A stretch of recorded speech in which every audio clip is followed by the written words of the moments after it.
और अब आपकी मुलाकात एक बड़ी ख़ास शख्सियत से करवाते हैं। ये ख़ास शख्सियत ऐसी है कि जो कि क्रिकेट के मैदान में पहुँची और क्रिकेट के मैदान में जाकर इन्होंने भारत को बिल्कुल परेशान कर दिया। नहीं, कोई क्रिकेटर नहीं है ये एक तमाशाई है, एक ऐसी शख्सियत जो कि भारत और इंग्लैंड का जो टेस्ट मैच था, वो देखने के लिए स्टेडियम में पहुँचे बरतानिया में, और इन्होंने पहनी हुई थी पाकिस्तान की शर्ट, जिस पर पाकिस्तान का सितारा बना हुआ था, पाकिस्तान का झंडा था और पाकिस्तान का ग्रीन कलर था। भारत से ये भी बर्दाश्त नहीं हो रहा अब कि कोई शख्स पाकिस्तान की टी-शर्ट पहनकर उसका मैच देखे। ये पूरा मामला क्या था, इस हवाले से हम बात करेंगे। फ़ारूक नज़र साहब हमारे साथ मौजूद हैं, जो कि जिनके साथ ये वाक़या पेश आया। अस्सलाम वालेकुम फ़ारूक साहब।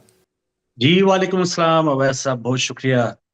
फ़ारूक साहब, मैं चाहूँगा कि ये जो पूरा वाक़या था, ये अगर आप अपनी ज़बानी हमारे व्यूअर्स को सुना सकें कि एग्ज़ैक्टली हुआ क्या था? बिल्कुल सही जी। एक तो जो स्क्रीन पे आया वो भी कि मैच इतना इंटरेस्टेड, एक क्रिकेट में होस्ट भी हूँ यहाँ पे, 14-15 साल हो चुके अपने जो मकामी चैनल यूके का एलिबेट टीवी i40 न्यूज पे भी हम करते हैं स्पोर्ट्स प्रोग्राम भी, रिलीजियस भी, करंट अफेयर्स के भी। तो मैच बड़े एक इंटरेस्टिंग मोड में आ गया। लास्ट डे उन्होंने 8 विकेटें इंग्लैंड ने लेनी थी और उन्होंने बचाना था। तो कुदरती मेरा ऑफ डे भी था, तो मैं मैच देखने गया। एक दिन पहले मैंने टिकट ली और सुबह 11 बजे यहाँ के टाइम के मुताबिक मैच शुरू हुआ। कई गेट से गुजर के वो तलाशी वगैरह हुई, शर्ट पहनी हुई थी, किसी को कोई इतराज नहीं था। 2 घंटे मैच देखा। इर्द गिर्द इंडियंस थे, इंग्लिश तमाशाई भी थे, किसी को कोई इतराज नहीं था। बल्कि हम तो, जो अच्छा खेल रहा था, उनके कैप्टन ने सेंचुरी बनाई, खड़े होके जैसे सब दाद दे रहे थे, हम भी दाद दे रहे थे। हम क्या, यानी मैं अकेले ही था उसमें दाद दे रहा था एज ए पाकिस्तानी सपोर्टर भी। तो कोई ऐसी वजह नहीं मुझे समझ आई, अभी तक वजह समझ नहीं आई। और कि इसको क्यों कवर करने का मुझे कहा गया, और वो कहाँ से किसी को क्या उसमें से शुआएं निकल रही थी जो उसको तंग कर रही थी, तो ये मुझे अभी तक समझ नहीं आया। अच्छा, जो ये साहब आपके पास आए थे सबसे पहले, जिन्होंने कहा कि जी मैं लंकाशायर का मुलाज़िम हूँ, तो उन्होंने आपसे एग्ज़ैक्टली कहा क्या था? क्या गुफ्तगू हुई थी आपकी उनसे? हाँ, बस वो जैसे मीडिया में मुझे वो उसने कहा, तो मैंने भी बड़ी तसल्ली से ना उससे दोबारा पूछा कि तुम चाहते क्या हो, तुम मुझे ये कह रहे हो कि ये कवर कर लो, क्योंकि मैं रिकॉर्ड करना चाह रहा था और ये सारा कुछ जो है ना, ताकि जरूरत के वक्त काम आए। तो उसने कहा जी हाँ जी, ये लंकाशायर की तरफ से मैं आया हूँ, यहाँ सिक्योरिटी की तरफ से, तो मुझे कहा गया कि आपको मैं कहूँ कि शर्ट उसको कवर करें।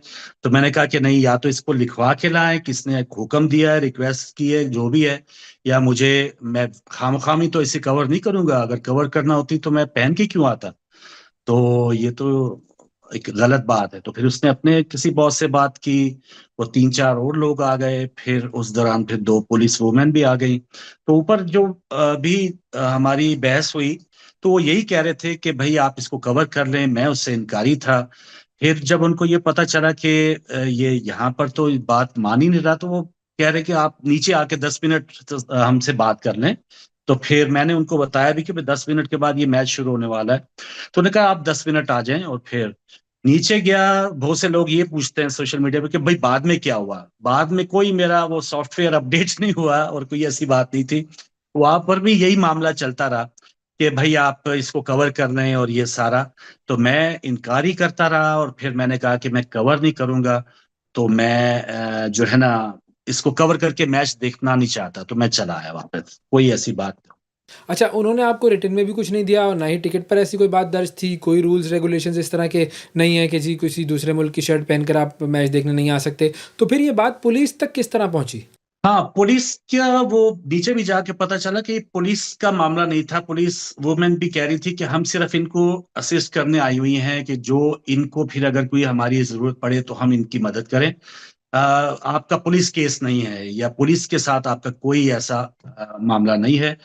तो वो वैसे फिर अचानक आई और उनको बताया, और उन्होंने फिर इस मामले को समझे कि मंतकी अंजाम तक खुश असलूबी के साथ पहुंचाने में मदद की। पुलिस का इस मामले में उन्होंने ये भी कहा, जब कंप्लेंट वगैरह की बात हुई, तो मैंने ईमेल वगैरह जो किया है वो लंकाशायर क्रिकेट को ही किया है। तो पुलिस वालों से हमारा कोई मामला नहीं। अच्छा, एक और चीज़ मुझे बताइएगा, ये जो बंदा सबसे पहले आपके पास आया जिस जो कि लंकाशायर का मुलाज़िम था, ये इसकी नेशनैलिटी कहाँ की थी? कहीं ऐसा तो नहीं है कि वो भारतीय शहरियत रखता हो, कोई बैकग्राउंड उसका इंडिया से ताल्लुक़ रखने वाला हो? क्योंकि इंडिया के और लंकाशायर के बहुत गहरे ताल्लुकात जो हैं वो अब क्रिकेट की दुनिया में बन रहे हैं। ये मैं अभी कंफर्म नहीं कर सकता, क्योंकि वो वही बात हो जाएगी कि कराची फतह हो गया, मैं पहली उसको इंडियन करार दे दूं। इसमें थोड़ी सी जिम्मेदारी, इससे पहले भी एक भाई ने पूछा, तो मैंने कहा इतने तो हम जिम्मेदार हैं कि हम खामी, और फर्ज किया इंडियन भी होता तो उसको किसी ने कहा था, वो अपनी जॉब कर रहा था। मेन तो था कि कहाँ उसका मास्टरमाइंड कौन था, इसको क्रिएट किसने किया। अच्छा खासा 2 घंटे मैच हुए, और अच्छा सब बेहतरीन चल रहा था, किसी को कोई इतराज नहीं था। तो ये किसकी इख्तरा थी। और जैसे आपने बताया, ये वाकई वो मैंने पढ़ा भी कि लंकाशायर के बहुत अच्छे ताल्लुकात हैं शायद। उनकी आईपीएल की लखनऊ की टीम जो है, उनके मालिक, और ये जो 100 होने वाली है मैनचेस्टर की जो टीम होगी, वो मालिक एक ही हैं। ये कुछ शेयर्स हैं, मुझे ज्यादा उसकी तफसील नहीं पता, लेकिन लिंक्स काफी इनके अच्छे हैं। तो हो सकता है कोई इसको उनको राजी करने के लिए या खुश करने के लिए।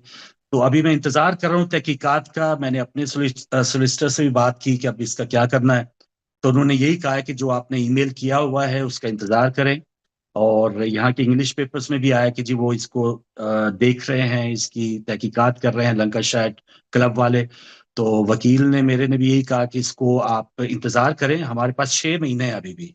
तो हमारे पास 6 महीनों में मैं उनके लिए कोई भी लीगल एक्शन उठा सकता हूँ। तो मुझे फिर तसल्ली होगी कि ठीक है, अभी उनका कौन सा जवाब आता है, मुझे वो मुतमिन करते हैं, उसकी वजूहत बताते हैं, तो ठीक है। अगर मैं मुतमिन हुआ तो बहुत अच्छी बात है। मैं कोई कोई शरंगेजी फैलानी होती, जो ओवल में मैच हो रहा था लंदन में, मैं यही शर्ट पहन के लंदन चला जाता। और यह मुझे पहले इवन पता होता ना कि भाई ये ऐसा हो सकता है, मेरे तो वहमो गुमान में नहीं था। कि मैं तो समझ रहा था मुझे अप्रिशिएट किया जाएगा कि भाई देखें, इंडिया और इंग्लैंड का मैच हो रहा है। एक ऐसा तमाशा यह है कि जो अपने मुल्क की तो नुमाइंदगी कर रहा है, लेकिन क्रिकेट को सपोर्ट करने आया है। और कोई खुदा ना खास्ता अगर उन्होंने कोई ऐसी चीज देखी होती तब तो कोई ब्लेम बनता। क्रिकेट को, प्योरली क्रिकेट को कोई सपोर्ट करने आए तो उसके साथ ऐसा सलूक जो है, तो ये वाकई दुनिया भर में मुझे इतना नहीं पता था कि इतना ज्यादा इसको लोग पजीराई देंगे, और मेरी इतनी ज्यादा सपोर्ट, खासतौर पे पाकिस्तान क्या, उस्मान ख्वाजा जो ऑस्ट्रेलियन ओपनर हैं उनकी तरफ से, इंग्लैंड के एक अंपायर हैं रिचर्ड कैटलब्रो, उन्होंने भी एक्स पे लिखा, और बहुत सी और जो खेलों से वाबस्ता वेबसाइट्स हैं, सबने इसमें एक हैरानगी की बात की। इवन इंडिया के भी बहुत से शहरों ने हैरानगी की बात की है इसमें। भाई सबसे इम्पोर्टेंट चीज़ ये है कि ये जो परचम है ये हमारे लिए सबसे इम्पोर्टेंट है, ये जो झंडा है पाकिस्तान का ये हमारे लिए सबसे इम्पोर्टेंट है, हमारा इससे दिली लगाव है, जज्बाती लगाव है, और इससे बढ़कर तो कुछ भी नहीं है। बेशक भाई, और यही झंडा ही तो हमारी सबसे सबसे बड़ी दौलत है। हमारी जेब में कुछ हो या ना हो, इस वक्त देखिए मुल्क के हालात कभी कैसे हैं कभी कैसे हैं, सो चैलेंजेस हैं।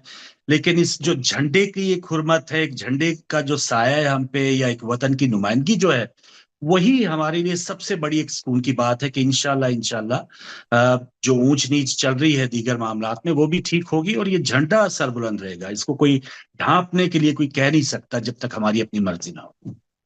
तो अब जो ईमेल आपने की है जिसका आप ज़िक्र कर रहे थे, जो आपने इंग्लैंड क्रिकेट बोर्ड वगैरह को की है, तो उसमें आपने क्या लिखा है? उसमें ये सारी रुदात लिखे जो आपको मैंने बताई कि सुबह, बल्कि उससे एक दिन पहले मैंने टिकट भी लिया, और उसके शराइत वगैरह में भी कोई ऐसी बात नहीं थी। फिर सुबह जो गेट के गुजर के आया, फिर 2 घंटे मैच देखा, और जो वजूहात हुई, तो वो मैं सारी डिटेल्स लिखी हैं। तो यकीनन अगर वो मुझसे राब्ता करेंगे, मजीद डिटेल मांगेंगे, फुटेजेस कुछ और मांगेंगे, तो मैं उनको मजीद देने को तैयार हूँ। लेकिन लिखा वही जो था, जो सबके सामने आया, कोई ऐसी हिडन चीज नहीं है। अच्छा ये भी बताइएगा कि क्या पीसीबी ने आपसे किसी किस्म का कोई राब्ता किया है? क्योंकि एक खबर ये भी है कि पीसीबी ने शायद एक लेटर लिखा है जिसमें इस हवाले से इस वाक़ये की एक्सप्लेनेशन माँगी गई है। बस ये समझे कि वो वाला दुख जरा छोटा था, या वो शायद मुंदमिल हो जाए।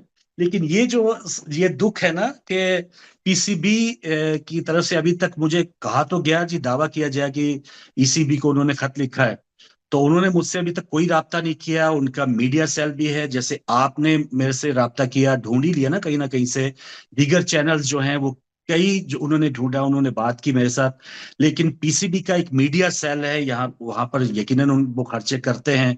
फिर हमारा वो पीसीबी का वैसे एक ट्विटर हैंडल है, उन्होंने एक लफ्ज जो है मेरी हमायत में या हमदर्दी में या इस वाक़े की मजम्मत में नहीं लिखा। और इवन कल मैंने फिर तंग आके पीसीबी लाहौर फोन भी किया, तो वो जो जहां पर वो कोई खातून बैठी हुई थी बेचारी, वो पहले तो वो हक्की बक्की रह गई और फिर उन्होंने कहा आप होल्ड करें, फिर मैं बात करती हूँ, फिर होल्ड करवाया। और थोड़ी देर के बाद कहा जी आपका मैंने डिटेल्स लिख ली हैं, तो हमारे बॉस वगैरह जो है वो मीटिंग में हैं, तो वो आपको कॉल बैक करेंगे। कल का दिन है और आज का दिन है, अभी तक कोई कॉल बैक नहीं हुई। तो बस ये पीसीबी का मामला है फिर।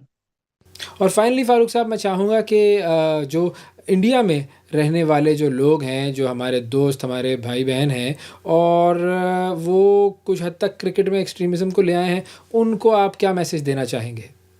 बिल्कुल जी, और वो इससे पहले हम बात कर रहे थे कि कुछ लोग थे 99 में जब पाकिस्तान की टीम ने इंडिया जाना था, उन्होंने नई दिल्ली की विकेट पिच जो है वो खोद दी थी। अब अफसोस की बात यह है कि जिन्होंने पिच खोदी थी वो हुकूमत में आके बैठ गए। तो ये वो जो टोला है वो आरएसएस या बीजेपी और ये सारी चीजें, उन्होंने पूरे हिंदुस्तान को यरगमाल बना दिया है। तो यहाँ पर जो एक्स क्रिकेटर्स की एक लीग हो रही है, वो भी बेचारे सेमीफाइनल खेलने के बगैर ही चले गए, क्योंकि उनको पता है कि अगर खेल लिया तो पीछे घर जल जाएंगे, गद्दार करार दे दिया जाएगा। तो ये चंद लोगों के वो शिकंजे में आ गई इंडिया की जो पूरी कौम है। तो इंडियन फ्रेंड से मैं यही कहूंगा कि स्पोर्ट्स खास तौर पे ये तो दूरियां को उनको खत्म करने की एक वजह बन सकती है। अब एशिया कप में शेड्यूल हुआ है 14 सितंबर को मैच, तो वो मैच खेलें आप। और जो दीगर मामलात हैं, देखिए सियासी मामलात में पहलगाम वाकये पे हमारी हुकूमत ने कहा कि आप तहकीकात करें। इवन बिलावल साहब जब यहाँ वफूद इंटरनेशनली आए, उन्होंने कहा कि आईएसआई और रॉ मिलकर तहकीकात कर लें भाई, पता तो चले कि वहां पर भी मासूम जो खून गिरा है, जैसे हमें जाफर एक्सप्रेस वालों के शोधा का अफसोस है, वहां पर भी जो खून गिरा है हमें अफसोस है। कोई भी नाहक जान जो गिरती है या खून बहता है, हमें उसका दिली अफसोस होता है। लेकिन ये क्या बात कि आपकी सारी दुकानदारी हमारी पाकिस्तान दुश्मनी और मुसलमान दुश्मनी पे चल रही हो, तो फिर वो कौन दुकानदारी छोड़ता है। लेकिन उम्मीद है कि इन लोगों से आहिस्ता आहिस्ता इंडियन अवाम छुटकारा पाएंगे इंशाल्लाह।